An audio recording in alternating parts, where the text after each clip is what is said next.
사돈끼리 무슨 놈의 월세 타령이니? 네 친정엄마 건물이면 곧 내 건물이나 마찬가지인데 며느리가 돼서 시어머니 피 같은 돈을 그렇게 뜯어내고 싶어? 이것은 제 친정엄마가 시세의 3분의 1로 내어준 금싸라기 식당에서 6개월째 월세를 떼먹으며 명품 쇼핑을 즐기던 제 시어머니의 뻔뻔한 목소리입니다. 가족이라는 방패 뒤에 숨어 저희 엄마의 피땀을 거머리처럼 빨아먹던 사람들. 순수한 호의를 베풀었더니 그들은 그것을 당연한 권리로 착각했죠. 지금부터 그 지독했던 기만과 통쾌한 인과응보의 사연을 생생하게 들려드릴게요. 사연 시작 전 좋아요 버튼 꾹 눌러주세요. 가정에 행복이 넘치실 거예요. 안녕하세요. 저는 평범한 직장 생활을 하며 결혼 3년 차에 접어든 지윤이라고 합니다. 저에게는 세상 그 누구보다 존경하고 사랑하는 분이 딱 한 분 계시죠. 바로 제 친정엄마입니다. 오늘도 퇴근길에 습관처럼 엄마의 가게로 발걸음을 옮겼습니다. 엄마, 나 퇴근하고 오는 길이야. 가게 문을 열고 들어서면 언제나 짭조름한 간장 냄새와 고소한 참기름 냄새가 훅 끼쳐와 마음을 편안하게 해줍니다. 우리 딸 왔어? 밥은 먹었고? 앞치마를 두른 엄마가 김이 모락모락 나는 반찬통을 내려놓으며 환하게 웃으셨어요. 엄마는 제가 아주 어릴 적 아버지가 돌아가신 후부터 시장 어귀에서 작은 반찬 가게를 운영하셨습니다. 비가 오나 눈이 오나 새벽 4시면 어김없이 일어나 시장 경매를 다녀오셨죠. 무거운 배추망을 수십 개씩 나르고 하루 종일 뜨거운 불 앞에서 반찬을 볶고 졸이며 저를 남부럽지 않게 키워내셨습니다. 엄마가 막 버무려낸 겉절이를 맨손으로 찢어 제 입에 쏙 넣어주실 때였어요. 제 시선은 고춧가루가 붉게 물든 엄마의 손에 멈추고 말았습니다. 마디마디가 굵게 붉어지고 굳은 살이 단단하게 박인 거친 손. 그 손톱 밑에는 아무리 씻어내도 지워지지 않는 세월의 흙대가 고스란히 남아 있었죠. 저는 그 거칠고 투박한 손을 볼 때마다 늘 가슴 한구석이 아리면서도 뭉클해집니다. 엄마, 손이 이게 뭐야? 핸드크림 좀 바르고 일하라니까. 제가 속상한 마음에 투정을 부리자 엄마는 빙그레 웃으셨습니다. 어휴야. 음식 만지는 손에 무슨 화장품 냄새를 풍기니. 이 손 덕분에 우리 딸 대학도 보내고 시집도 보냈는데 엄마는 이 손이 제일 예쁘다. 엄마의 30년 피땀이 깃든 그 훈장 같은 손 덕분에 최근 저희 모녀에게는 기적 같은 일이 생겼습니다. 엄마가 평생 모은 돈으로 번화가 길목에 있는 번듯한 4층짜리 상가 건물을 하나 매입하신 겁니다. 엄마, 진짜 고생 많았어. 이제 반찬 가게 좀 쉬엄쉬엄하고 건물 월세 받으면서 편하게 살아. 내가 엄마 호강시켜줄게. 제가 눈물이 그랑그랑하게 맺혀 말하자 엄마는 제 손을 따뜻하게 겹쳐 잡으셨습니다. 고맙다, 우리 딸. 그래도 일하던 늙은이가 갑자기 쉬면 병나. 엄마는 이 반찬 가게가 참 좋다. 그렇게 우리 모녀는 건물주가 되었다는 벅찬 기쁨보다 서로를 향한 깊은 애틋함으로 꽉 찬 시간을 보내고 있었습니다. 하지만 제 마음 한구석에는 돌덩이를 얹은 듯 무거운 고민거리가 하나 있었죠. 바로 시어머니의 식당 문제였습니다. 며칠 뒤 주말 남편과 함께 시어머니가 운영하시는 낡은 백반집을 찾아갔습니다. 식당은 재개발이 멈춰버려 을씨년스러운 구도심의 으슥한 골목 끝에 자리 잡고 있었어요.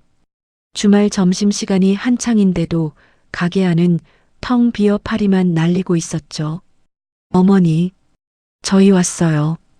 제가 조심스럽게 인사를 건넸지만 시어머니는 주방 앞에 멍하니 앉아 땅이 꺼져라 깊은 한숨만 내쉬고 계셨습니다. 뭐냐? 왔니? 아휴, 오늘은 계시도 못했다. 이놈의 골목은 갈수록 사람씨가 말라서 큰일이야. 월세 내는 날은 다가오는데 앞이 캄캄하다. 어머니의 푹 꺼진 어깨와 근심 가득한 얼굴을 보니 제 마음도 바늘에 찔린 듯 따끔거렸습니다. 집으로 돌아오는 차 안에서 남편이 운전대를 잡은 채 무겁게 입을 열었죠. 여보, 우리 엄마 진짜 어쩌지? 저기서 평생 장사하셨는데 상권이 다 죽어서 이젠 월세 내기도 벅차하시네. 가게를 좀 사람 다니는 곳으로 옮기셔야 할 텐데. 모아둔 돈도 없으시고 정말 큰일이야. 내가 아들로서 해드릴 수 있는 게 없어서 너무 답답해. 남편의 깊은 한숨소리와 자책하는 목소리에 제 가슴도 철렁 내려앉았습니다. 사랑하는 남편이 저렇게 힘들어하는데 가족으로서 도저히 모른 척할 수가 없었죠. 자기야, 너무 자책하지 마. 어머니 저렇게 속 끓이시는데 내가 우리 엄마한테 한번 조심스럽게 여쭤볼게. 엄마가 이번에 상가 건물 샀잖아. 거기 1층이 비어 있다고 하셨거든. 남편은 놀란 눈으로 차를 갓길에 세우더니 저를 쳐다보며 제 두 손을 덥석 잡았습니다. 정말? 여보, 진짜 장모님께 말씀드려보게. 아휴, 내가 진짜 면목이 없네. 사위가 돼서 장모님께 효도도 못할 망정 이런 부탁을 드리게 되다니. 그래도 자기가 그렇게 중간에서 힘써주면 나야 정말 고맙지. 평생 장모님 은혜 잊지 않을게. 저는 남편의 그 간절한 눈빛을 외면할 수 없었습니다. 그리고 며칠 후 친정 엄마에게 시어머니의 딱한 사정을 털어놓았습니다. 엄마는 제 이야기를 묵묵히 들으시더니 깊은 생각에 잠기셨죠. 그리고 며칠 뒤 시어머니와 남편을 저희 친정집으로 초대하셨습니다. 조금은 긴장된 분위기 속에서 거실에 마주 앉은 네 사람.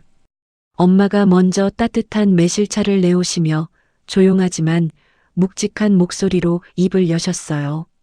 사돈어른, 가게 자리 때문에 상심이 크시다고 우리 지훈이한테 들었습니다.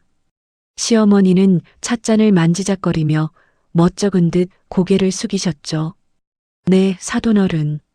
제가 능력이 부족해서 영 쉽지 않네요.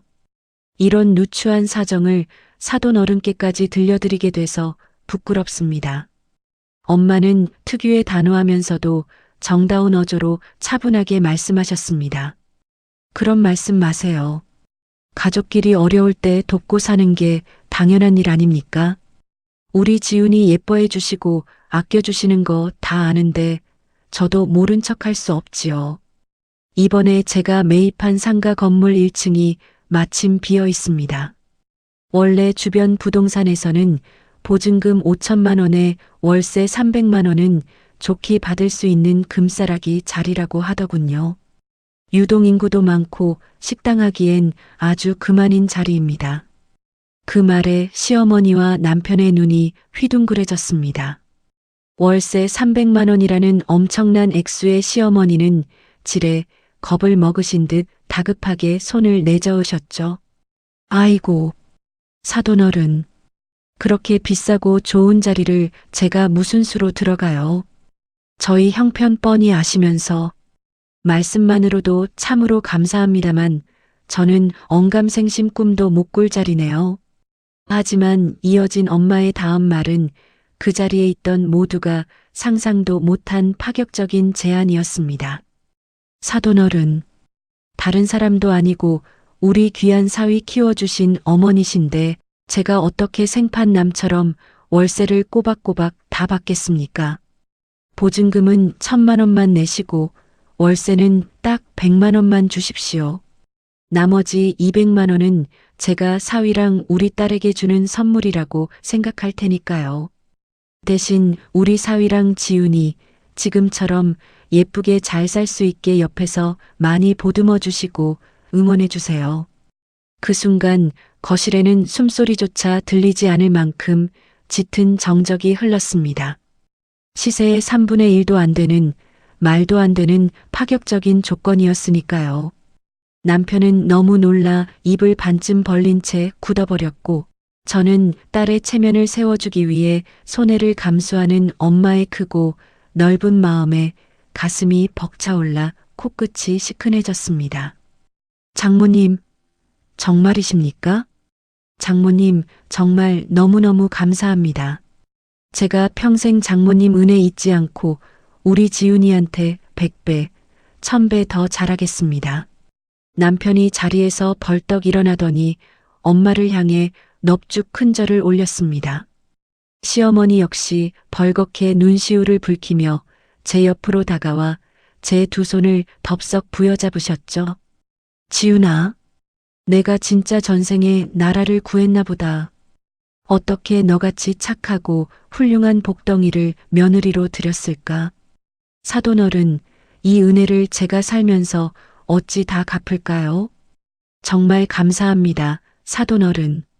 제가 상권 좋은 데서 식당 번듯하게 키워서 월세도 단 하루 안 밀리고 꼬박꼬박 내고 우리 애들한테도 평생 헌신하면서 갚겠습니다.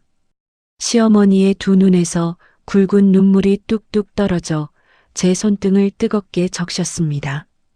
그 따뜻한 체온과 진심이 담긴 듯한 떨리는 목소리에 저 역시 참았던 눈물이 왈칵 쏟아졌습니다. 그래, 이게 진짜 가족이지. 어려울 때 조건 없이 손 내밀어주고 서로의 아픔을 보듬어주는 거. 저는 속으로 그렇게 생각하며 시어머니의 거친 손을 마주잡고 환하게 웃었습니다. 저를 꼭 끌어안아 주시는 시어머니의 품에서, 그리고 연신 허리를 굽혀 감사 인사를 하는 남편을 보며 저는 제가 세상에서 가장 화목한 가정을 꾸렸다고 굳게 믿었습니다. 엄마의 거친 손이 일궈낸 그 귀한 공간이 우리 가족을 더욱 단단하게 묶어줄 축복의 터전이 될 것이라 믿어 의심치 않았습니다. 엄마의 파격적인 배려 덕분에 시어머니의 식당은 번화가 한복판에서 화려하게 새 단장을 마쳤습니다. 결과는 그야말로 대성공이었죠. 유동인구가 많은 목 좋은 자리에 시어머니의 손맛이 더해지자 식당은 개업 초기부터 문전성시를 이루었습니다. 점심시간이면 가게 밖으로 직장인들이 길게 줄을 서는 진짜 맛집이 된 거예요. 저는 제 일처럼 너무나 기뻐서 매일 퇴근을 하자마자 쏜살같이 식당으로 달려갔습니다. 어머니, 저 왔어요. 제가 사무실에서 입던 재킷을 훌렁 벗어 던지고 앞치마를 두르며 활기차게 주방으로 들어섰습니다. 시어머니는 산더미처럼 쌓인 설거지통 앞에서 땀을 뻘뻘 흘리시면서도 입가에 웃음이 떠나지 않으셨죠.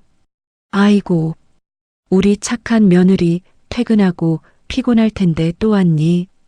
가서 좀 쉬지 않고. 괜찮아요, 어머니. 제가 홀 서빙할 테니까 어머니는 안에서 요리만 챙겨주세요. 저는 구두 대신 편한 슬리퍼로 갈아 신고 부지런히 홀을 누볐습니다. 여기 제육볶음 2인분 나왔습니다. 밑반찬 더 필요하시면 말씀해 주세요. 다리도 아프고 화장도 땀에 다 지워졌지만 콧노래가 절로 나올 만큼 기분이 좋았습니다. 텅 빈 골목에서 한숨만 쉬시던 시어머니가 이렇게 활짝 웃으시는 모습을 보니 제 마음의 짐도 덜어지는 것 같았거든요. 친정엄마의 은혜에 보답하는 길은 제가 며느리로서 식당 일을 더 열심히 돕는 것뿐이라고 생각했습니다. 그렇게 정신없이 바쁜 2달이 훌쩍 지나고 어느새 3번째 월세를 내야 하는 날이 다가왔습니다. 그날도 저는 퇴근 후 홀 정리를 돕고 있었죠. 손님들이 다 빠져나가고 의자를 테이블 위로 올리고 있을 때 시어머니가 제 등 뒤로 슬며시 다가오셨어요. 지훈아, 너 많이 피곤하지? 시어머니의 목소리가 평소와 다르게 묘하게 나긋나긋했습니다. 아니에요, 어머니. 오늘도 매출 장난 아니던데요? 진짜 대박 났어요. 제가 환하게 웃으며 돌아보자 시어머니는 앞치마 주머니에 두 손을 찔러 넣은 채 조금 딴청을 피우듯 말씀하셨습니다. 그래. 장사는 잘 되는데 참 이상하게 돈이 안 도네. 이번에 식자재 납품 업체도 바꾸고 이것저것 하다 보니까 카드 결제일이 아주 복잡하게 꼬여버렸잖니. 어머니, 혹시 돈이 좀 부족하세요? 제가 걱정스러운 마음에 묻자 시어머니는 제 어깨를 가볍게 툭 치셨습니다. 아유, 부족하긴. 금방 들어올 돈이 있는데 날짜가 며칠 안 맞아서 그래. 그러니까 이번 달 월세 말이다. 사돈 어른한테 말해서 한 일주일만 늦게 줄게. 가족끼린데 그 정도는 괜찮지? 저는 너무나 가벼운 시어머니의 태도에 아주 살짝 당황했지만 이내 고개를 끄덕였습니다. 네, 어머니. 장사하시다 보면 돈이 묶일 때도 있고 그런 거죠. 제가 엄마한테 말씀 잘 드릴 테니까 너무 걱정하지 마세요. 카드값부터 먼저 해결하세요. 시어머니는 제 대답을 듣자마자 그래, 역시 우리 며느리밖에 없다며 콧노래를 흥얼거리며 주방으로 쏙 들어가 버리셨습니다.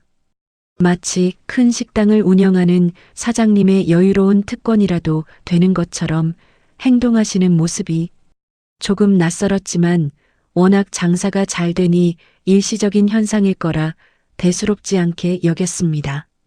하지만 제 마음속에 진짜 미세한 금이 가기 시작한 건 그날 밤 남편과의 대화 때문이었습니다. 파김치가 되어 집으로 돌아온 저는 따뜻한 물로 샤워를 마치고 침대에 풀썩 누웠죠.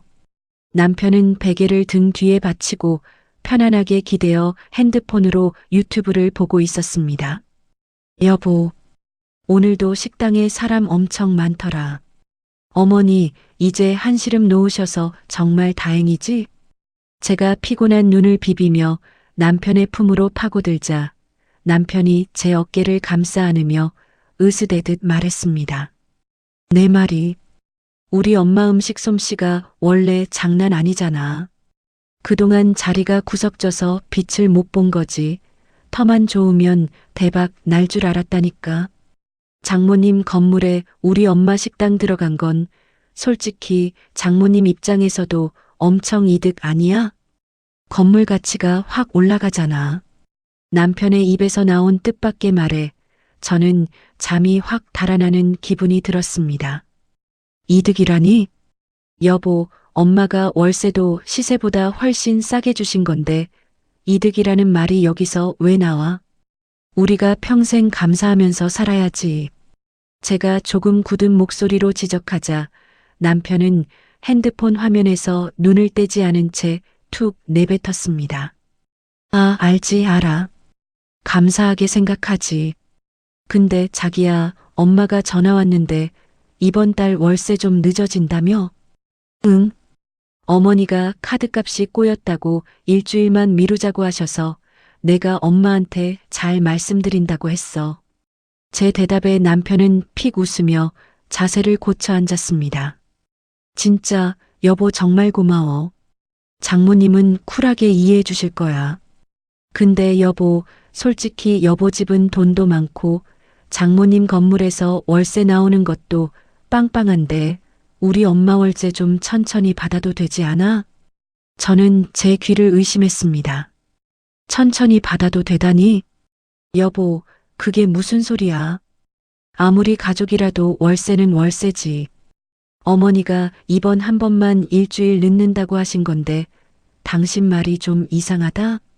남편은 제가 정색을 하자 귀찮다는 듯 손사래를 쳤습니다. 아, 내 말은 가족끼리 너무 돈거리면서 날짜 하루 이틀 늦는 거 가지고 팍팍하게 굴지 말자 이거지. 우리 엄마가 떼먹고 도망갈 사람이야? 장사 잘 돼서 돈 쓸어 담고 있는데 뭐가 걱정이야. 당신 묘하게 사람 기분 나쁘게 말한다. 엄마가 선의로 싸게 내주셨으면 우리가 더 칼같이 지켜야 하는 거 아니야? 그깟 일주일 늦는 거 가지고 엄청 생색내네, 진짜. 알았어. 피곤한데 그만 자자. 남편은 휙 돌아 누우며 이불을 뒤집어 썼습니다. 저는 남편의 넓은 등짝을 바라보며 가슴 한가운데가 싸늘하게 식어내리는 것을 느꼈습니다. 고마움을 아는 줄 알았던 남편의 태도에서 마치 친정엄마의 호의를 당연한 권리처럼 여기는 듯한 묘한 뻔뻔함이 엿보였거든요. 어둠 속에서 눈을 뜬 채 한참을 뒤척였지만 기분 탓일 거라며 억지로 불안한 마음을 꾹꾹 눌러 담았습니다. 가족이라는 울타리를 믿었기에 이 작은 균열이 걷잡을 수 없는 재앙의 시작일 줄은 꿈에도 상상하지 못했습니다. 어느덧 계절이 바뀌고 세 달이라는 시간이 훌쩍 흘렀습니다. 하지만 시어머니의 일주일만 미루자던 가벼운 약속은 영영 지켜지지 않았죠. 단 한 번도 미뤄진 적 없던 월세가 벌써 3개월째 감감무소식이었습니다. 회사에서 점심시간을 막 넘겼을 무렵 친정엄마에게서 전화가 걸려왔습니다. 엄마, 밥은 먹었어? 제가 반갑게 전화를 받았지만 수화기 넘어 엄마의 목소리는 평소와 다르게 조심스럽고 무거웠습니다. 지훈아.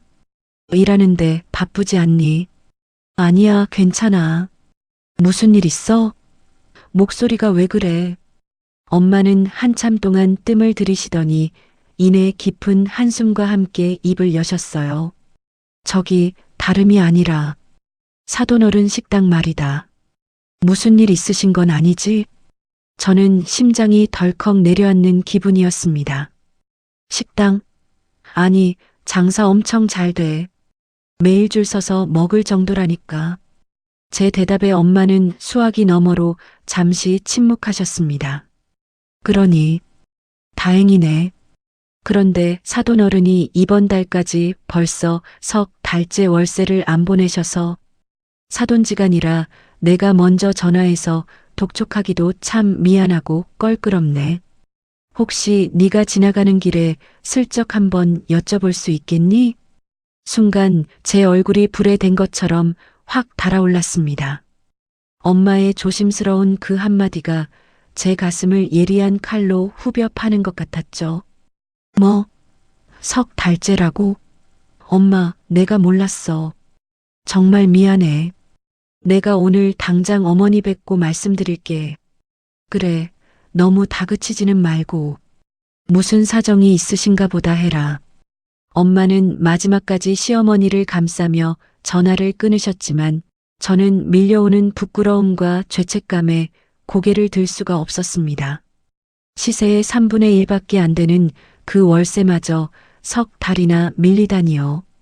퇴근 시간이 되자마자 저는 뒤도 돌아보지 않고 시어머니의 식당으로 달려갔습니다. 식당 안은 여전히 발 디딜 틈조차 없이 손님들로 꽉 차 있었죠.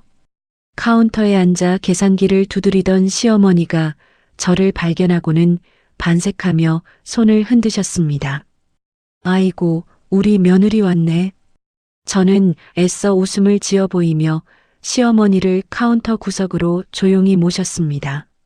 어머니, 장사도 이렇게 잘 되시는데 너무 무리하시는 거 아니에요? 아휴, 바빠서 죽을 맛이다. 몸이 10개라도 모자라. 시어머니는 연신 싱글벙글 웃으며 매출 전표를 정리하셨죠. 저는 침을 한번 꼴깍 삼키고 조심스럽게 본론을 꺼냈습니다. 저기 어머니, 오늘 저희 엄마랑 통화를 좀 했는데요.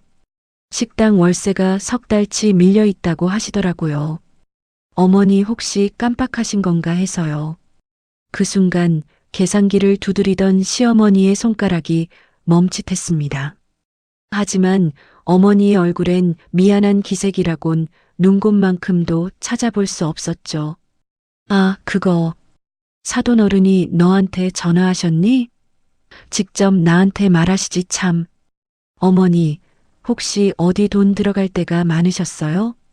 장사 이렇게 잘 되는데 월세가 석 달이나 밀리니까 저희 엄마도 걱정이 많으신 것 같아요.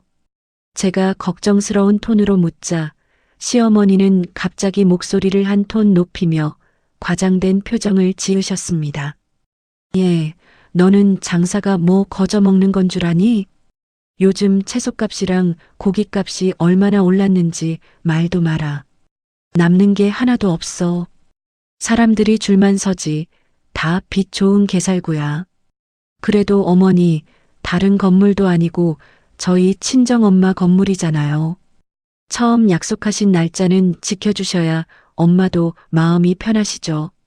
제 말이 끝나기도 전에 시어머니는 주방 쪽을 향해 다급하게 손짓을 하셨습니다. 아주머니, 거기 냉장고에 있는 한우 세트 좀 가져와 봐요. 순식간에 제품에는 묵직하고 화려한 보자기에 쌓인 최고급 한우 세트가 안겨졌습니다. 어머니, 이게 뭐예요? 너 요즘 회사 일하느라 홀쭉해진 것 같아서 내 가슴이 다 아프다. 이거 엄청 비싸고 좋은 고기니까 오늘 남편이랑 구워 먹어. 그리고 월세는 내가 상황 봐서 사돈 어른께 챙겨드릴 테니까 너는 중간에서 신경 쓰지 마. 알았지? 자, 손님들 밀려온다. 얼른 가봐. 시어머니는 제 대답은 듣지도 않은 채 저를 식당 밖으로 떠밀듯 쫓아내셨습니다. 양손에 들린 한우 세트가 마치 제 입을 틀어막기 위한 뇌물처럼 느껴져 비참한 기분이 들었어요. 그날 저녁 집으로 돌아와 식탁 위에 한우 세트를 덩그러니 올려두었습니다.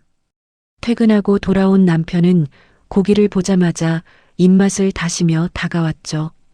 와, 자기야, 웬 고기야? 마블링 장난 아니다. 오늘 무슨 날이야? 저는 차가운 눈으로 남편을 노려보며 쏘아붙였습니다. 당신 어머니가 주신 거야. 어머니가? 우리 엄마가 웬일로 이렇게 비싼 걸 다 샀대? 장사가 잘 되긴 잘 되나 보네. 여보, 나 오늘 우리 엄마한테 전화 받았어. 어머니 월세 지금 석 달째 밀리셨대. 남편은 고기를 찌르던 젓가락을 허공에 멈추더니 힐끗 저를 쳐다보았습니다. 아, 진짜? 엄마가 또 깜빡하셨나 보네. 바쁘니까 그럴 수도 있지. 바빠서 깜빡한 게 아니야. 내가 오늘 식당 가서 말씀드렸더니 재료값이 올라서 남는 게 없다면서 이 고기를 쥐어주시잖아. 당신이 어머니한테 월세 이야기 좀 제대로 해봐. 우리 엄마가 나한테 얼마나 미안해하면서 말씀하셨는지 알아? 제가 언성을 높이자 남편은 미간을 찌푸렸습니다. 아, 너 말이 좀 심하다? 우리 엄마가 고생해서 번 돈으로 며느리 몸보신하라고 비싼 고기 사주셨으면 일단 고맙다고 해야 하는 거 아니야? 고기 준 사람 성의를 무시하고 돈 얘기부터 꺼내야겠어? 지금 고기가 문제야? 시세 300만 원짜리 자리를 100만 원에 주셨어. 그것도 감사한데 석 달을 밀렸다고. 당신이 아들이면 중간에서 제대로 역할을 해야 할 거 아니야. 제 말에 남편은 코웃음을 치며 의자에 등을 푹 기댔습니다. 참나, 진짜 피곤하게 사네. 장모님 돈 많으시다며. 건물에서 월세 꼬박꼬박 나오는데 우리 엄마 급푼 돈 100만 원 좀 늦게 받는 게 그렇게 큰일이야? 그냥 우리 엄마한테 효도한다고 생각해라. 효도? 여보, 지금 그걸 말이라고 해? 장모님이 선의를 베푸신 걸 왜 당신이 효도라는 말로 포장해? 아휴, 시끄러워. 가족끼리 돈 가지고 야박하게 구는 거 장모님도 안 좋아하실걸? 네가 자꾸 중간에서 긁어부스럼 만들지 말고 가만히 있어. 오히려 네가 그렇게 쪼잔하게 굴면 사돈끼리 얼굴 붉히는 거야. 알아? 적반하장도 유분수지. 남편은 오히려 저를 속 좁은 사람으로 몰아세우며 안방으로 문을 쾅 닫고 들어가 버렸습니다. 식탁에 홀로 남겨진 저는 덩그러니 놓인 붉은 한우 고기를 멍하니 바라보았습니다. 효도한다고 생각해라. 남편의 그 뻔뻔한 목소리가 귓가에서 윙윙 맴돌았습니다. 가족이라는 이름으로 포장된 이 기형적인 호의가 제 목을 서서히 조여오는 것만 같아 숨이 막혔습니다. 시간은 무심하게도 흘러 어느덧 반년이 지났습니다. 시어머니의 월세 미납은 이제 석 달을 넘어 무려 6개월째로 접어들고 있었죠. 엄마, 진짜 미안해. 내가 어머니한테 다시 한번 확실하게 말씀드릴게. 전화기를 붙잡은 제 손에 땀이 배어났습니다. 아니다. 사정이 여의치 않으신가 보지. 나는 괜찮으니까 너 괜히 시댁에서 눈치 보지 마라. 전화기 너머로 들려오는 친정엄마의 다정한 위로에 저는 쥐구멍이라도 숨고 싶은 심정이었습니다. 처음엔 그저 미안함과 죄책감뿐이었던 제 감정은 시간이 지날수록 점차 억울함과 분노로 변해가고 있었어요. 매일같이 문전성시를 이루는 그 식당에서 도대체 왜 월세 100만 원이 안 나오는 걸까요? 머릿속이 복잡한 채로 맞이한 어느 주말이었습니다. 시어머니의 식당 문을 일찍 닫고 저녁에 시누이네 식구들까지 모두 모여 가족 모임을 가졌습니다. 불판 위에서 삼겹살이 지글지글 소리를 내며 익어가고 있었죠. 가게 문을 닫은 빈 식당 안은 시댁 식구들의 웃음소리로 가득 찼습니다. 와, 엄마. 요즘 장사 대박 났다며? 아주 얼굴에 화색이 도네. 시누이가 호들갑을 떨며 상추쌈을 입에 넣자 시어머니는 어깨를 으쓱하며 거드름을 피우셨습니다. 아휴, 말도 마라. 내가 하루 종일 얼마나 뼈 빠지게 고생을 하는지 넌 모를 거다. 그래도 그 텅텅 비었던 구석진 식당에서 이만큼 키워낸 게 다 내 손맛 아니겠니? 그 말을 듣는 순간 제 가슴 속에서 뜨거운 불길이 확 치솟아 올랐습니다. 엄마 진짜 대단해. 그 목 안 좋은 자리에서 굳이 고생해서 이렇게 상권을 다 살려놓은 거잖아. 건물주인 장모님도 우리 엄마한테 진짜 엎드려 절해야 돼. 남편까지 옆에서 술잔을 부딪히며 맞장구를 치자 저는 들고 있던 숟가락을 탁 내려놓을 뻔했습니다. 친정엄마의 은혜를 입어놓고 마치 자신들의 능력으로 상권을 살린 것처럼 포장하는 그들의 입놀림이 역겨웠습니다. 맞아. 내가 처음에 이 자리 들어올 때 상권이 다 죽어 있어서 얼마나 고민했는지 아니? 그래도 내가 4살 깎아먹으면서 키워보자 하고 들어왔더니 역시 내 예상이 맞았지 뭐냐. 내가 이 식당 키우느라 무릎 연골이 다 닳았다. 저는 쿵쾅거리는 심장을 부여잡으며 제 두 귀를 의심할 수밖에 없었습니다. 친정엄마가 시세의 3분의 1도 안 되는 가격으로 내준 그 금싸라기 자리를 시어머니는 마치 자신이 죽은 상권을 살려낸 것처럼 새빨간 거짓말을 치고 계셨거든요. 어머니, 그게 무슨 말씀이세요? 제가 참다 못해 굳은 얼굴로 한마디를 툭 던졌습니다. 순간 시끌벅적하던 고기 불판 앞이 찬물을 끼얹은 듯 조용해졌죠.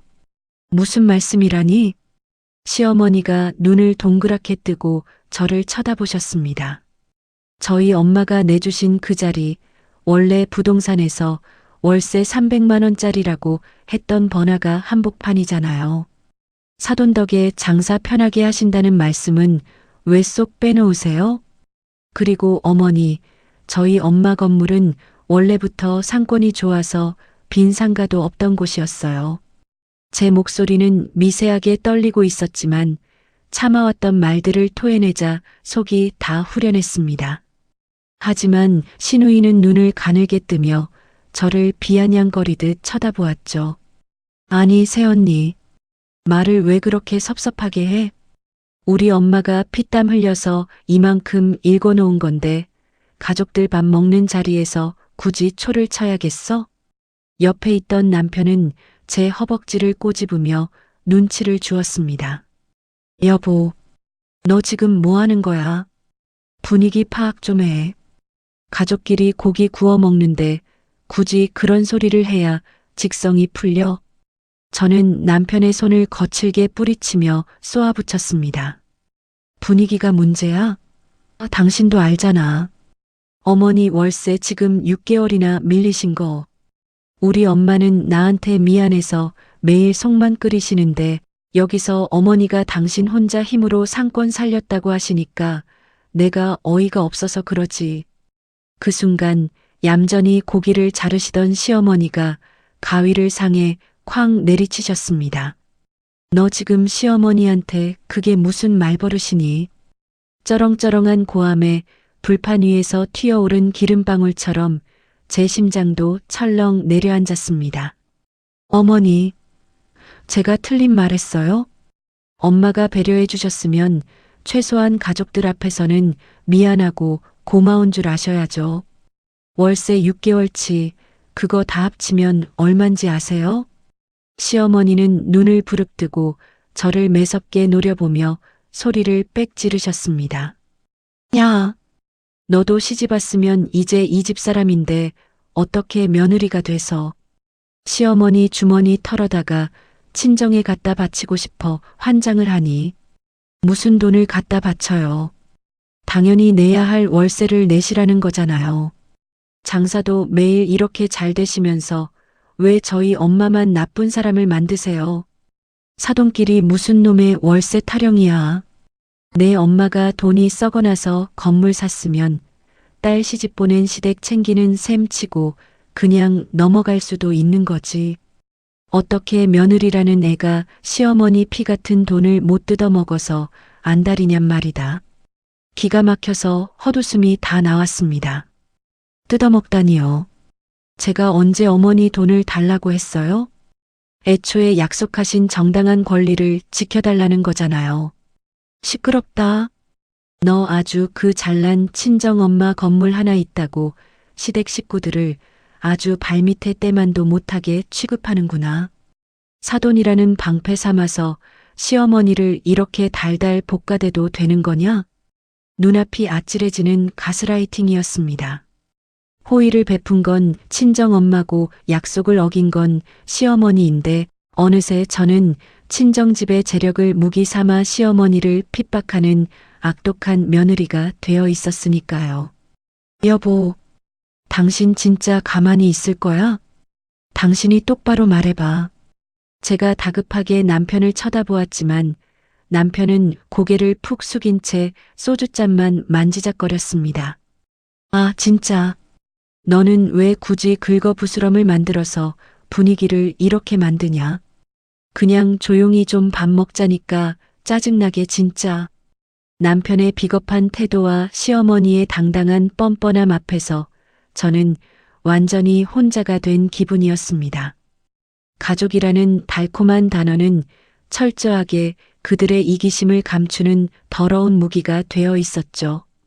사돈이라는 이름 뒤에 숨어 온갖 가스라이팅을 쏟아내는 시어머니의 입을 멍하니 바라보았습니다. 억울함에 눈물이 핑 돌았지만 저는 입술을 꽉 깨물며 눈물을 삼켰습니다. 이 지독한 뻔뻔함의 끝이 과연 어디일지 제 속은 시커멓게 타들어가며 제가 되고 있었습니다. 가족 모임에서의 폭풍 같은 말다툼이 있은 후 며칠 안 시댁과는 팽팽한 냉전 상태를 유지했습니다. 남편과도 각방을 쓰며 말 한마디 섞지 않고 지냈죠. 하지만 퇴근길에 또다시 시어머니의 식당 앞을 지나쳐야만 하는 제 신세가 처량하기 그지없었습니다. 엄마에게 당장 달려가 시어머니의 그 뻔뻔한 행태를 다 털어놓고 싶었지만 엄마 가슴에 대못을 박는 것 같아 차마 입이 떨어지지 않았어요. 착잡한 마음으로 카운터 앞을 서성이는데 브레이크 타임이라 텅 빈 식당 안에서 시어머니가 저를 불렀습니다. 지훈아, 너 마침 잘 왔다. 이리 좀 와봐라. 시어머니의 목소리에는 며칠 전 저를 향해 악을 쓰던 표독스러움은 온데간데 없었습니다. 오히려 콧노래까지 흥얼거리며 무언가를 소중하게 만지작거리고 계셨죠. 네, 어머니. 가까이 다가가 보니 시어머니의 손에는 출시된 지 한 달도 채 안 된 200만 원짜리 최고급 최신형 스마트폰이 들려 있었습니다. 어머니, 휴대폰 바꾸셨어요? 제가 놀란 눈으로 묻자 시어머니는 폰의 매끄러운 뒷면을 쓱쓱 문지르며 자랑스레 웃으셨습니다. 어휴, 내가 낡은 폰 들고 다니니까 친구들이 하도 궁상 맞다고 놀려대잖니. 장사하느라 뼈 빠지게 고생하는 나한테 주는 선물로 어제 하나 확 질렀지. 근데 이거 글씨가 너무 작아서 통 보이질 않네. 네가 글씨 좀 시원하게 키워주고 내 사진첩에 있는 사진으로 예쁘게 배경화면 좀 깔아봐라. 저는 시어머니가 불쑥 내미는 새 스마트폰을 받아들고 멍하니 서 있었습니다. 6개월째 월세 100만 원이 없어서 미루는 분이 200만 원짜리 최신형 스마트폰을 일시불로 확 지르셨다니요. 속에서 울컥하고 뜨거운 것이 치밀어 올랐지만 저는 입술을 꽉 깨물고 휴대폰 화면을 켰습니다. 설정 앱에 들어가 글자 크기를 최대로 키우고 배경화면을 지정하기 위해 사진첩 아이콘을 눌렀죠. 그런데 바로 그 순간이었습니다. 화면 상단에 카카오톡 알림창이 하나 띠링하고 떴습니다. 온천여행 단톡방. 박 여사 언니, 저번에 온천 가서 찍은 사진들 다 올려줘. 가방 산 것도. 저는 제 두 눈을 의심했습니다. 온천? 가방? 떨리는 손가락으로 무심코 그 알림창을 터치해버렸고 화면은 곧바로 단체 채팅방으로 넘어갔습니다. 그리고 제 눈앞에 펼쳐진 수십 장의 사진들과 오고 간 대화 내용은 그야말로 열어서는 안 될 판도라의 상자였습니다. 사진 속 시어머니는 고급스러운 온천에서 환하게 웃고 계셨습니다. 상다리가 부러지도록 차려진 요리 앞에서 친구들과 술잔을 부딪히는 동영상도 있었죠. 또 다른 사진에서는 시내 한복판의 명품 매장 전신 거울 앞에서 수백만 원짜리 명품 가방을 어깨에 메고 모델처럼 포즈를 취하고 계셨습니다. 사진 밑에 작게 찍힌 날짜를 확인한 저는 숨이 턱 막히고 말았습니다. 바로 지난달이었습니다. 저에게 재료값이 올라서 남는 게 하나도 없다며 미안하다는 말 한마디 없이 당당하게 월세를 떼먹었던 바로 그 시기였죠. 채팅방 화면을 위로 조금 더 올려보자 시어머니가 친구들에게 보낸 자랑 섞인 메시지들이 고스란히 남아 있었습니다. 내가 요즘 돈 쓸어 담잖아. 사돈이 멍청하게 그 금싸라기 자리를 100만 원에 거저줘서 숨통이 확 트였다니까. 어차피 사돈 건물이 곧 내 건물이지 뭐. 며느리년이 지독하게 굴긴 하는데 그냥 비싼 고기 쪼가리 몇 근 쥐어주면 조용해. 스마트폰을 쥔 제 양손이 사시나무 떨리듯 파르르 떨리기 시작했습니다. 심장이 귓가에서 쿵쾅거리는 소리가 텅 빈 식당 전체에 쩌렁쩌렁 울려 퍼지는 것만 같았어요. 머릿속이 새하얘지고 온몸의 피가 차갑게 식어내리는 기분이었습니다. 저희 엄마가 새벽마다 무거운 배추망을 나르며 굳은 살 박인 손으로 번 돈, 그렇게 평생을 피땀 흘려 모은 돈으로 산 건물에서 내어드린 그 귀한 자리가 시어머니의 명품 가방과 온천 여행 경비로 둔갑해 쓰이고 있었던 겁니다. 가족이라는 이름 아래 자행된 이 끔찍한 기만과 농락의 헛구역질이 다 나올 지경이었죠. 지훈아, 뭐가 그렇게 오래 걸리니? 다 했어? 어느새 시어머니가 제 등 뒤로 다가와 고개를 쑥 내미셨습니다. 저는 화들짝 놀라며 다급히 홈 버튼을 눌러 채팅방을 빠져나왔습니다. 아, 네 어머니. 글자 크기 다 키워놨어요. 제가 덜덜 떨리는 손으로 스마트폰을 건네자 시어머니는 화면을 이리저리 넘겨보며 아주 만족스러운 미소를 지으셨습니다. 파리하게 질린 제 창백한 얼굴이나 공포에 질려 떨리는 제 입술 따위는 전혀 안중에도 없다는 태도였죠. 오, 그래. 이제야 좀 시원시원하게 잘 보이네. 수고했다. 시어머니는 새 폰을 앞치마 주머니에 소중하게 찔러 넣으시더니 카운터 밑에서 검은 비닐봉지 하나를 쑥 꺼내 툭 던지듯 올려놓으셨습니다. 어머니, 이게 뭐예요? 제가 갈라진 목소리로 간신히 묻자 시어머니가 손을 휘휘 저으며 귀찮다는 듯 말씀하셨습니다. 아, 그거.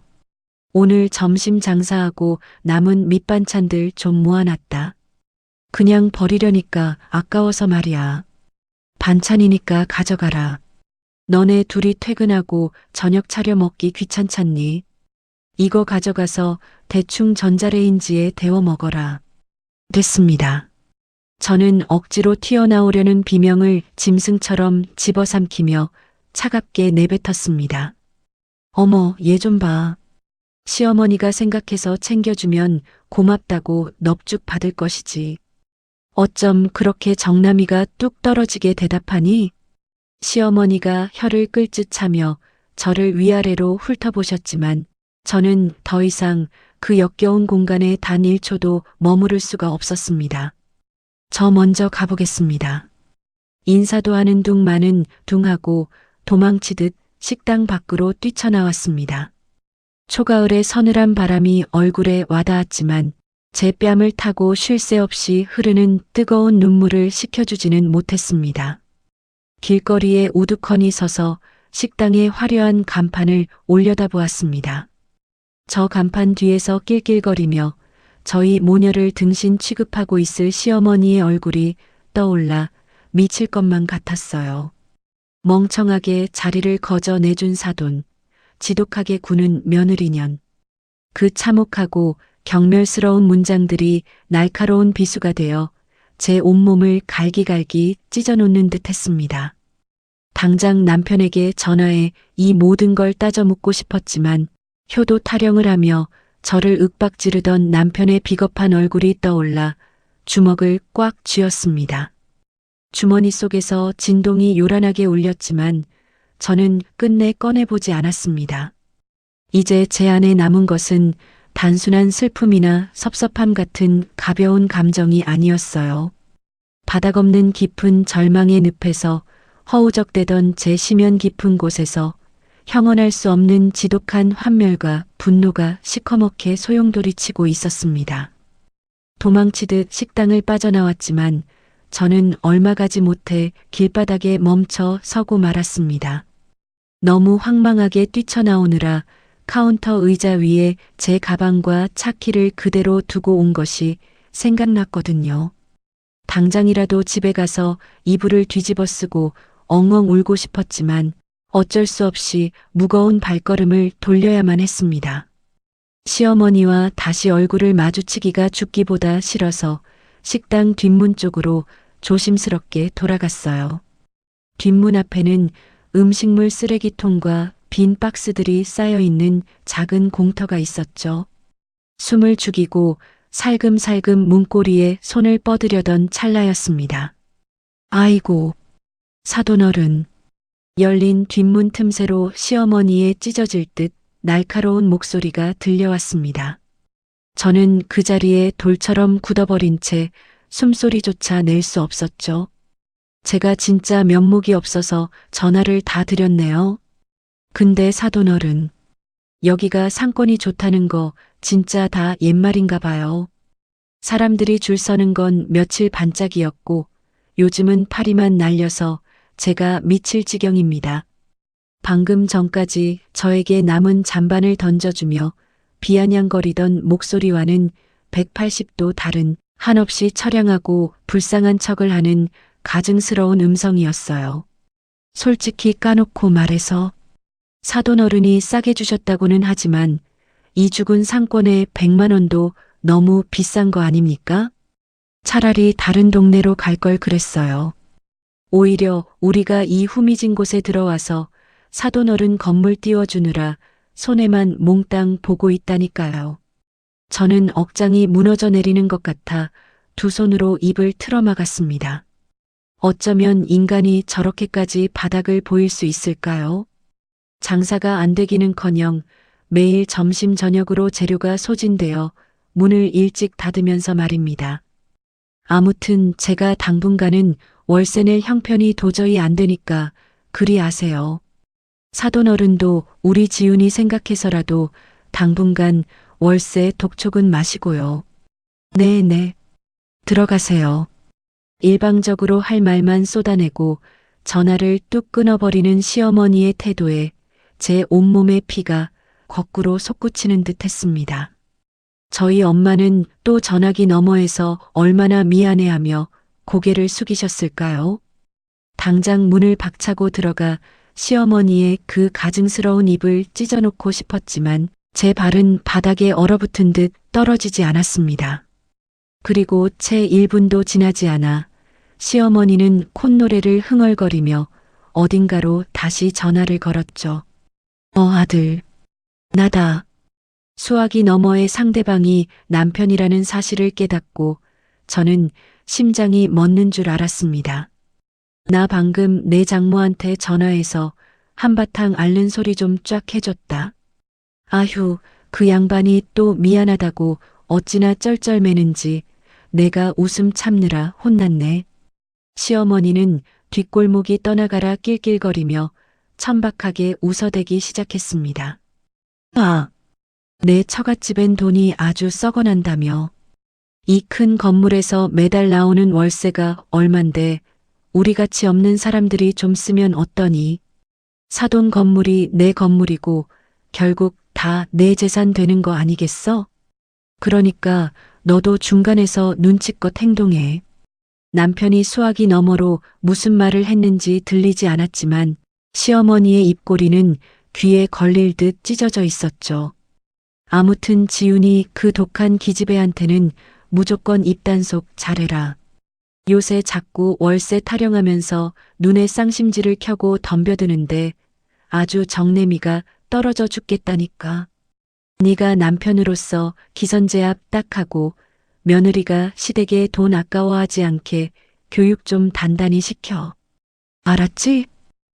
그래, 끊어라. 통화가 끝나는 그 순간 제 귓가에서는 날카로운 이명이 울리기 시작했습니다.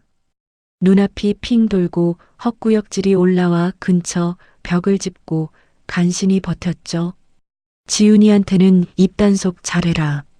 그 말은 곧 제 남편도 이 모든 더러운 사기극을 처음부터 끝까지 다 알고 있었다는 뜻이었습니다. 어머니가 월세를 떼먹고 명품 가방을 사재기하며 호의호식하는 동안 저에게 효도 운운하며 윽박지르던 남편의 그 비겁한 얼굴이 파노라마처럼 스쳐 지나갔습니다. 결국 그들 모자는 한통속이었습니다. 저희 엄마의 순수한 호의를 비웃고 가짜 눈물로 동정심을 유발하며 제 눈을 가린 채 뒤에서는 호박씨를 까고 있었던 거예요. 벽에 기대어 주저앉은 제 두 눈에서 차가운 눈물이 주르륵 흘러내렸습니다. 하지만 그 눈물은 이제 슬픔이나 배신감 때문이 아니었어요. 지독한 구역질과 함께 찾아온 아주 차갑고 명확한 각성의 눈물이었습니다. 제 마음속에서 남편을 향한 마지막 남은 애정과 시어머니에 대한 일말의 연민이 산산조각 나며 가루가 되어 흩어지는 것이 느껴졌습니다. 이들은 가족이 아니었습니다. 저희 친정엄마의 거친 손에서 묻어난 피땀을 탐욕스럽게 빨아먹고 기생하는 끔찍하고 징그러운 기생충 그 자체였죠. 사돈 건물이 내 건물이다.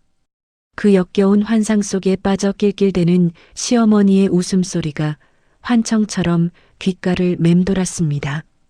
저는 바닥에 떨어진 제 가방 따위는 미련 없이 포기한 채 그 더러운 식당 뒷골목을 천천히 빠져나왔습니다. 더 이상 제 심장은 쿵쾅거리지도 슬픔에 요동치지도 않았어요.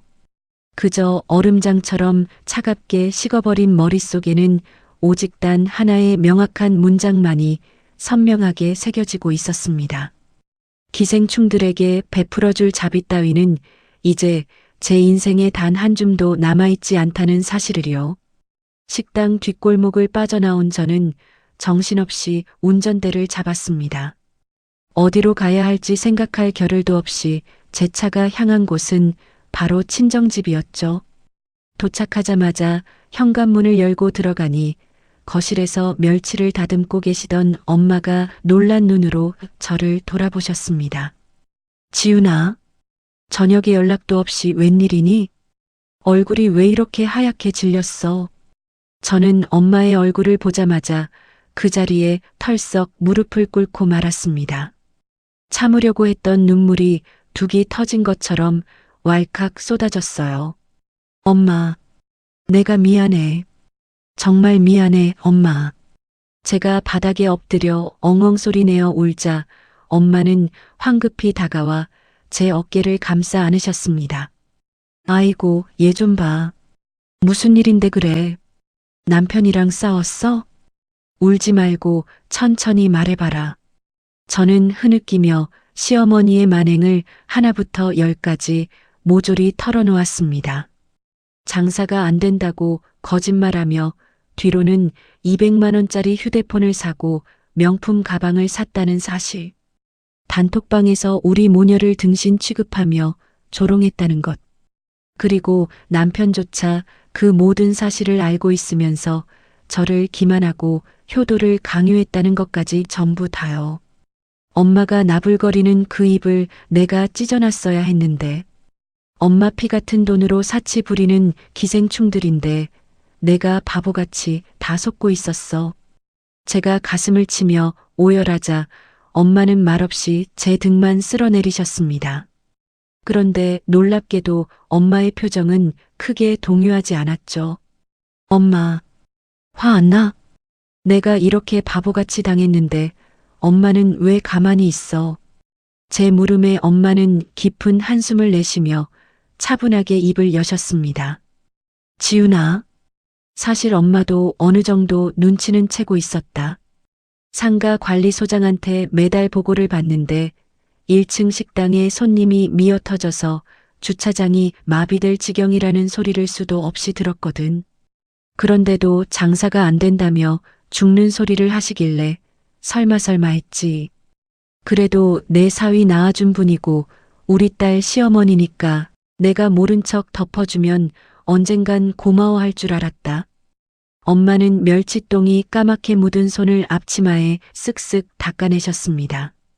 그런데 이건 선을 한참 넘었구나. 호의를 베풀었더니 사람을 아주 바보 천치로 아는 모양이야. 지훈아, 이건 뭔가 단단히 잘못된 것 같다. 바로잡자. 엄마의 목소리에는 그 어떤 분노의 고성보다 더 무서운 냉기가 서려 있었습니다. 평생을 자식 하나 바라보며 모든 것을 희생하던 따뜻하고 인자한 엄마의 모습이 아니었죠.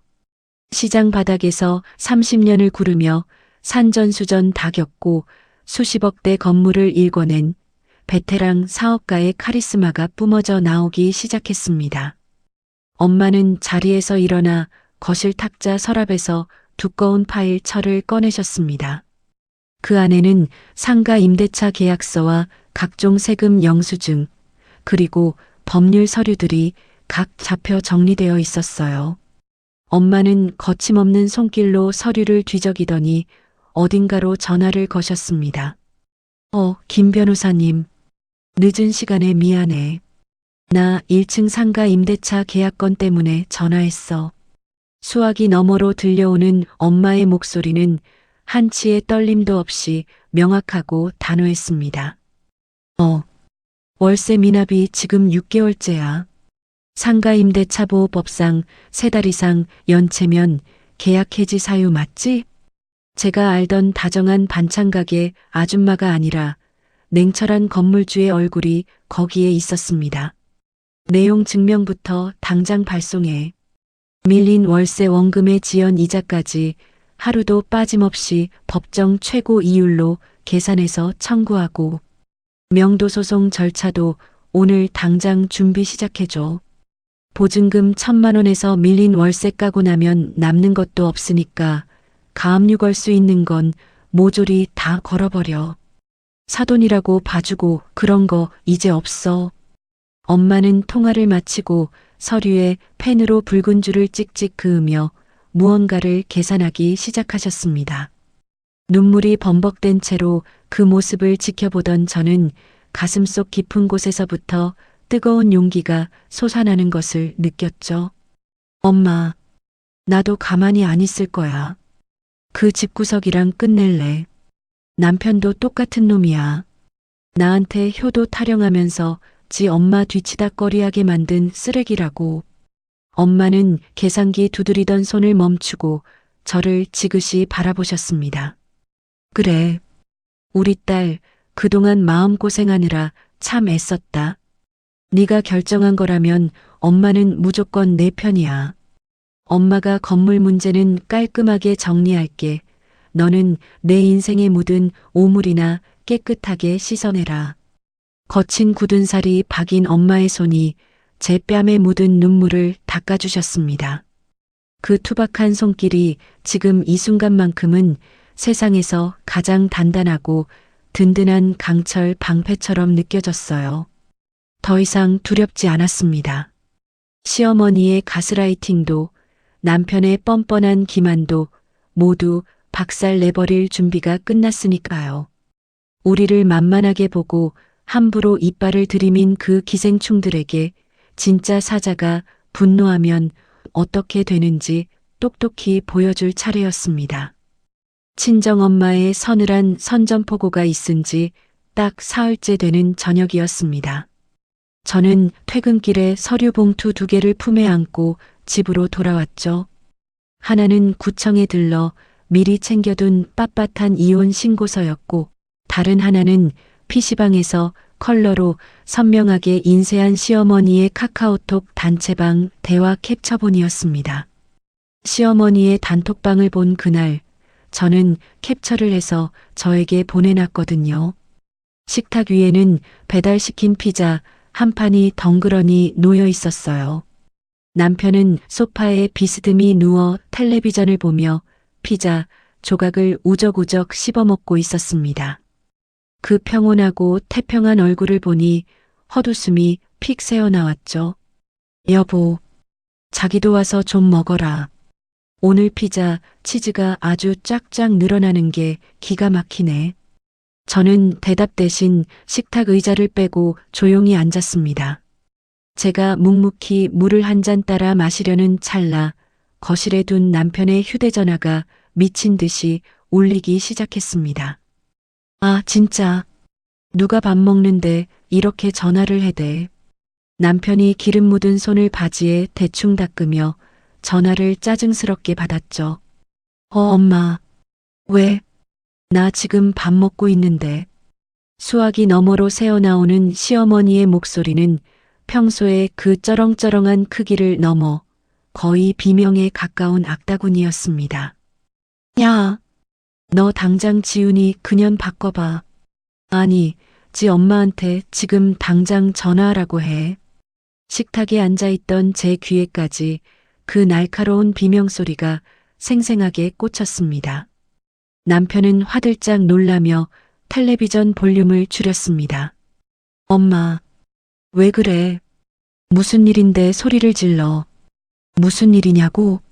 내 처갓집에서 지금 나한테 내용 증명을 보냈다. 임대차 계약 해지? 명도 소송? 밀린 월세의 지연 이자까지 싹 다 청구해서 내 가게를 당장 빼라는 우편물이 날아왔단 말이다. 이 미친 집구석이 사돈한테 법대로 하재. 남편의 얼굴에서 순식간에 핏기가 싹 가시는 것이 보였습니다.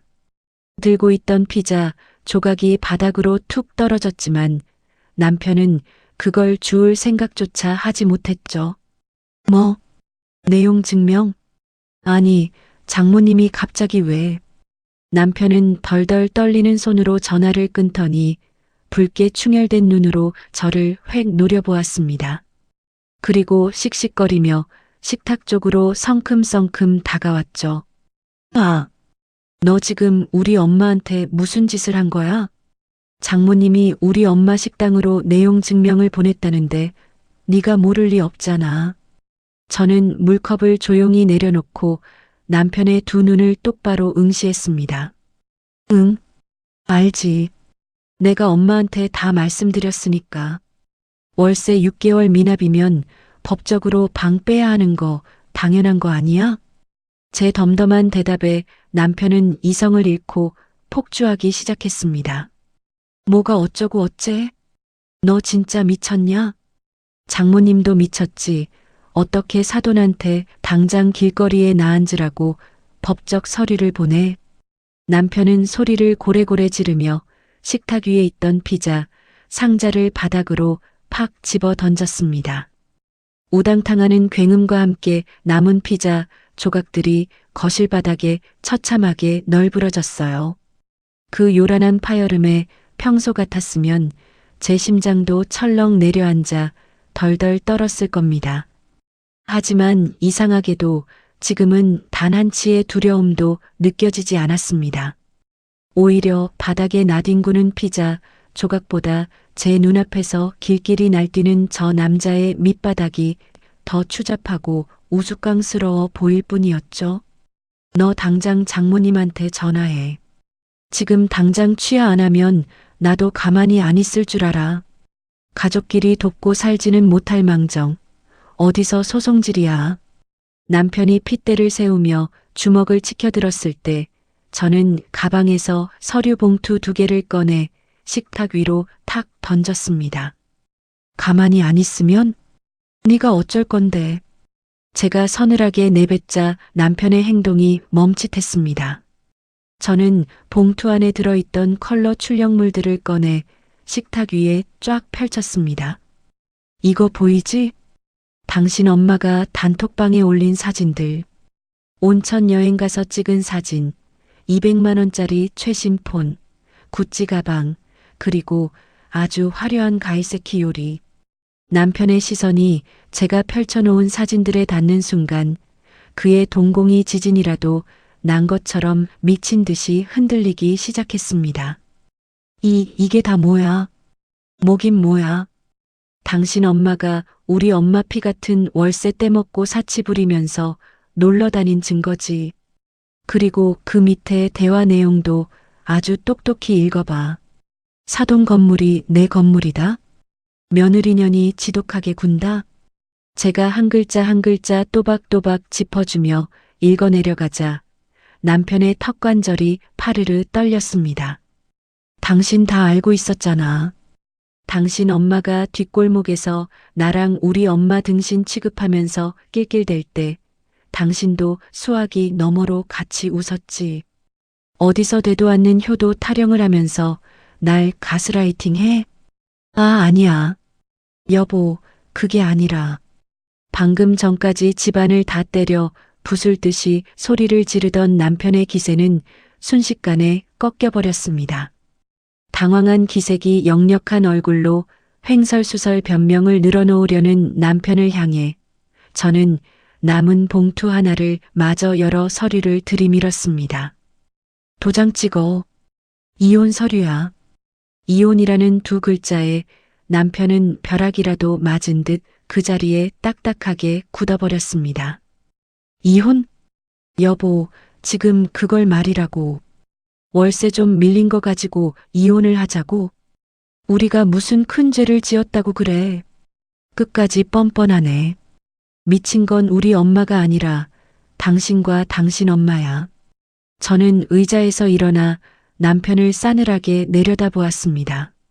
우리 엄마 호의를 권리로 착각하고 내 등에 칼을 꽂은 기생충들이랑은 단 1초도 같은 공간에서 숨쉬기 역겨워. 당장 내 집에서 나가. 안 그러면 당신 직장에도 이 기가 막힌 사기극 다 까발려 줄 테니까. 남편은 넋이 나간 사람처럼 저와 이혼 서류를 번갈아 쳐다보며 입만 뻐끔거렸습니다. 바닥에 널브러진 피자, 조각처럼 형편없이 찌그러진 남편의 얼굴을 보며 저는 지독하게 얽혀있던 더러운 사슬을 마침내 끊어냈다는 해방감을 느꼈습니다. 우리를 올가매던 가짜 가족이라는 껍데기는 바로 이 순간 완벽하게 박살이 났습니다. 이혼 서류를 던지고 집을 나온 후 시간이 훌쩍 지났습니다. 그동안 친정엄마의 예고대로 피 말리는 명도 소송이 진행되었죠. 시어머니와 남편은 온갖 말도 안 되는 핑계를 대며 법정에서 질기게 버텼지만 판결은 당연히 저희 엄마의 완벽한 승소였습니다. 그리고 마침내 법원이 통보한 잦은 퇴거 명령 기한의 마지막 날 아침이 밝았어요. 저는 회사에 연차를 내고 엄마의 상가 건물 맞은편에 차를 세운 채 그곳을 조용히 지켜보고 있었습니다. 식당 앞은 이른 아침부터 한바탕 난리가 나 있었죠. 유리문은 굳게 걸어 잠겨 있었고 그 안에는 시어머니와 남편이 식당 바닥에 대자로 드러누워 있었습니다. 차창을 살짝 내리자 악에 바친 시어머니의 고함 소리가 길거리까지 쩌렁쩌렁 울려 퍼졌어요. 배째라, 다 죽여라, 이 악독한 것들아. 아무리 그래도 그렇지 사돈끼리 어떻게 피도 눈물도 없이 사람을 길바닥에 나앉게 만들어. 내 눈에 흙이 들어가기 전에는 이 식당에서 한 발짝도 못 나간다. 남편 역시 식당 문고리를 부여잡고 서서 밖을 향해 악을 쓰고 있었습니다. 당장 돌아가요. 우리 가족 건드리면 다 가만 안 둘 줄 알아. 하지만 그들의 발악이 무색하게도 정각 9시가 되자 법원 집행관과 건장한 체격의 용역 직원들이 탄 트럭 여러 대가 식당 앞에 도착했습니다. 법원 강제 집행관입니다. 잦은 퇴거 기한이 지났으므로 지금부터 강제 집행을 실시하겠습니다. 집행관의 단호한 선포와 함께 굳게 잠겨있던 식당 유리문이 강제로 열렸습니다. 아, 건드리지 마. 이게 내 피땀으로 일군 식당인데 어디서 함부로 손을 대. 시어머니가 바닥을 뒹굴며 용역 직원들의 바짓가랑이를 붙잡고 늘어졌지만 아무 소용없는 짓이었죠. 직원들은 매뉴얼대로 신속하고 무자비하게 식당 안의 집기들을 밖으로 빼내기 시작했습니다. 점심시간마다 손님들이 줄을 서서 먹던 그 번듯한 테이블과 의자들이 짐짝처럼 길바닥에 나뒹굴었습니다. 시어머니가 그렇게 자랑에 맞이 않던 커다란 업소용 냉장고며 주방의 화려한 냄비와 그릇들이 차가운 아스팔트 위로 쉴 새 없이 쏟아져 나왔어요. 저는 차 안에서 운전대에 손을 얹은 채 그 모든 광경을 무표정하게 지켜보았습니다.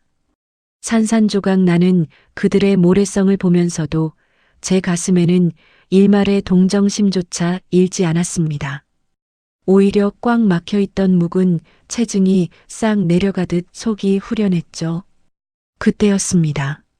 식당 밖으로 질질 끌려 나온 시어머니가 길 건너편에 세워진 제 차를 발견한 겁니다. 시어머니는 헝클어진 머리를 하고 맨발로 도로를 가로질러 제 차를 향해 미친 듯이 달려왔습니다. 지훈아, 지훈아, 문 좀 열어봐라. 시어머니가 제 차창을 두 주먹으로 쾅쾅 두드리며 절규했습니다. 저는 천천히 창문을 반쯤 내렸습니다. 지훈아, 내가 잘못했다. 내가 정말 죽을 죄를 지었어. 네가 사돈어른 좀 말려봐라. 응? 이 식당은 내 목숨이나 다름없잖니. 불과 반년 전만 해도 제게 먹다 남은 찌꺼기를 던져주며 비웃던 그 오만한 얼굴은 온데간데 없었습니다. 눈물 콧물로 범벅이 된 얼굴은 공포와 절망으로 일그러져 있었죠. 뒤늦게 달려온 남편도 제 차 문 손잡이를 매달리듯 부여잡았습니다. 여보, 당신 진짜 이럴 거야? 우리가 부부인데 어떻게 우리 엄마를 이렇게 길바닥에 내쫓을 수가 있어? 남편의 그 뻔뻔한 입에서 또다시 부부라는 단어가 튀어나오자 참을 수 없는 혐오감이 밀려왔습니다. 저는 차가운 눈빛으로 창밖의 두 사람을 번갈아 내려다보았습니다. 여보, 당신 입으로 부부라는 말이 참 쉽게도 나온다. 당신 엄마가 우리 엄마 피 빨아먹으면서 명품 가방 사고 온천 놀러 다닐 때 당신이 나한테 뭐라고 했는지 기억 안 나?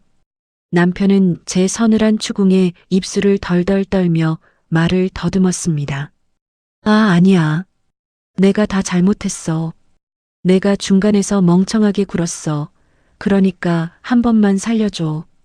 저는 콧방귀를 뀌며 시어머니를 향해 시선을 돌렸습니다. 어머니, 어머니 입으로 그러셨잖아요. 사돈 건물이 곧 어머니 건물이라고. 그리고 저보고 지독한 며느리년이라고 하셨죠? 지독한 년이 얼마나 무서운지 이제야 실감이 좀 나세요? 시어머니는 제 차가운 팩트 폭력에 아무 말도 하지 못한 채 꺽꺽거리며 숨만 몰아쉬었습니다.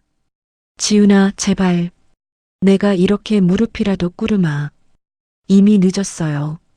어머니가 스스로 걷어찬 호의예요. 더 이상 제 차에 함부로 손대지 마세요. 경찰 부르기 전에. 저는 창문을 끝까지 올린 뒤 미련 없이 차의 시동을 걸었습니다. 차창 밖으로 털썩 무너져 내리며 오열하는 시어머니와 망연자실한 남편의 모습이 백미러 속에서 점점 작아져 갔습니다. 거짓과 기만으로 쌓아 올렸던 그들의 탐욕스러운 성이 마침내 바닥까지 철저하게 무너져 내리는 순간이었습니다. 강제 집행이 끝나고 한바탕 폭풍이 휩쓸고 지나간 지붕 아래 드디어 평화가 찾아왔습니다. 며칠 뒤 친정엄마의 건물 1층 상가를 다시 찾았죠. 시어머니의 탐욕으로 얼룩졌던 낡은 식당 간판은 온데간데 없이 깔끔하게 철거되어 있었습니다. 텅 빈 1층 통유리창 너머로는 따스한 햇살만이 가득 비치고 있었어요. 그리고 건물 외벽에는 아주 커다란 현수막이 하나 펄럭이고 있었습니다. 유명 대형 프랜차이즈 카페 입점 확정. 그 현수막을 올려다보며 저는 묵은 체증이 싹 씻겨 내려가는 듯한 상쾌함을 느꼈습니다. 법적인 절차도 아주 깔끔하고 확실하게 마무리되었거든요. 시어머니가 그동안 악착같이 떼먹은 6개월치 월세 원금, 거기에 법정 지연 이자와 몇 달간의 명도소송 비용까지 전부 다 합치니 꽤 큰 금액이 되었습니다. 물론 그 돈은 한 푼도 빠짐없이 받아냈죠. 시어머니는 끝까지 배째라며 돈이 없다고 우겼지만 저희 엄마의 변호사는 자비가 없었습니다. 남편 명의로 되어 있던 신혼집 아파트 전세 보증금에 곧바로 가압류를 걸어버렸으니까요. 결국 남편은 집에서 쫓겨나다시피 짐을 빼야 했고 그 보증금에서 저희가 받을 돈을 완벽하게 받아냈습니다. 그렇게 완벽한 인과응보가 실현된 후 법원 앞 카페에서 남편과 마지막으로 마주 앉았습니다. 이혼 신고를 위해 만난 남편의 행색은 그야말로 초라함 그 자체였죠. 항상 빳빳하게 다려입던 셔츠는 구겨져 있었고 얼굴에는 피로와 후회가 짙게 깔려 있었습니다. 여보, 도장 다 찍었어. 남편이 맥없이 서류를 내밀며 갈라진 목소리로 말했습니다. 이제 여보가 아니지. 제가 서류를 낚아채듯 받아들며 차갑게 대꾸했습니다. 남편은 푹 숙였던 고개를 들어 붉게 충혈된 눈으로 저를 쳐다보았어요. 지훈아, 우리 진짜 어쩌다 이렇게 됐지? 불과 1년 전만 해도 우리 나름대로 행복했잖아. 우리 엄마가 욕심만 안 부렸어도 내가 중간에서 멍청하게 굴지만 않았어도 남편의 눈에서 뒤늦은 후회의 눈물이 뚝뚝 떨어졌지만 제 마음에는 아무런 파동도 일지 않았습니다. 저는 자리에서 일어나며 남편을 향해 아주 건조하고 명확하게 대답했습니다. 어쩌다 이렇게 됐냐고? 당신이랑 당신 엄마가 우리 엄마의 순수한 호의를 당신들의 당연한 권리로 착각한 그 순간 우리 관계는 이미 끝난 거야. 이제 와서 후회해봐야 소용없어. 잘 살아.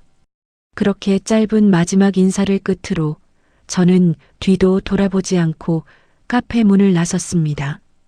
햇살이 눈부시게 쏟아지는 거리로 걸어 나오자 비로소 길고 길었던 악몽에서 완전히 깨어난 기분이 들었습니다. 그리고 지금 저는 제가 세상에서 가장 사랑하는 곳에 와 있습니다. 짭조름한 간장 냄새와 고소한 참기름 냄새가 진동하는 곳. 바로 친정엄마의 작은 반찬 가게입니다. 우리 딸, 오늘 일찍 끝났네. 얼른 와서 밥 먹자. 엄마가 막 부쳐낸 따끈한 분홍 소시지 전과 갓 지은 쌀밥을 작은 상 위에 올려놓으셨어요. 우와, 엄마. 나 진짜 배고팠어. 역시 우리 엄마 밥이 최고야. 제가 크게 한 숟갈 떠서 입이 터져라 밀어넣자 엄마는 환하게 웃으며 제 입가에 묻은 밥풀을 떼어주셨습니다. 천천히 좀 먹어라, 체하겠다. 맛있는 걸 어떡해. 마주 앉아 웃고 떠들며 밥을 먹는 이 소박한 시간이 저에게는 그 어떤 고급 레스토랑의 만찬보다 더 귀하고 소중하게 느껴졌습니다.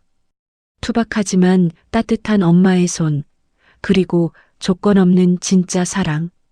이 평범하지만 위대한 일상을 되찾기 위해 저는 참 먼 길을 돌아왔습니다. 과거의 상처는 이제 완전히 아물었고 제 앞에는 새롭게 그려나갈 눈부신 내일만이 펼쳐져 있습니다. 사돈끼리 무슨 놈의 월세냐고요? 네. 그래서 우리는 이제 완벽한 나무로 살기로 했습니다. 지금까지 가족이라는 이름 뒤에 숨어 호의를 권리로 착각했던 사람들의 씁쓸한 최후를 들려드렸습니다. 친정엄마의 거친 손이 일궈낸 피땀 어린 재산을 기생충 같은 그들에게서 완벽하게 지켜낼 수 있어서 정말 다행이죠. 아무리 가까운 사돈지간이나 부부 사이라도 반드시 지켜야 할 선과 도리가 있는 법입니다. 대가 없는 배려와 따뜻한 호의를 받았을 때는 마땅히 고마워할 줄 아는 것이 사람의 기본이니까요. 그 감사함을 잊고 탐욕에 눈이 멀어 선을 넘는 순간 가장 소중한 사람과 굳건했던 신뢰를 한꺼번에 잃게 된다는 것을 이번 일로 뼈저리게 배웠어요. 진정한 가족은 일방적인 희생이나 인내를 강요하는 것이 아니라 서로를 깊이 존중할 때 비로소 완성되는 것 같습니다. 여러분은 제 사연을 어떻게 들으셨나요? 혹시 저처럼 가족이라는 이유로 부당한 대우를 받거나 선의를 베풀었다가 도리어 상처받으신 경험은 없으신가요? 여러분의 솔직한 생각이나 비슷한 사연들을 아래 댓글로 자유롭게 남겨주세요. 여러분들이 남겨주시는 따뜻한 공감과 조언이 저와 친정엄마의 새로운 출발에 정말 큰 힘이 될 것 같습니다. 긴 제 이야기 끝까지 귀 기울여 들어주셔서 진심으로 감사합니다.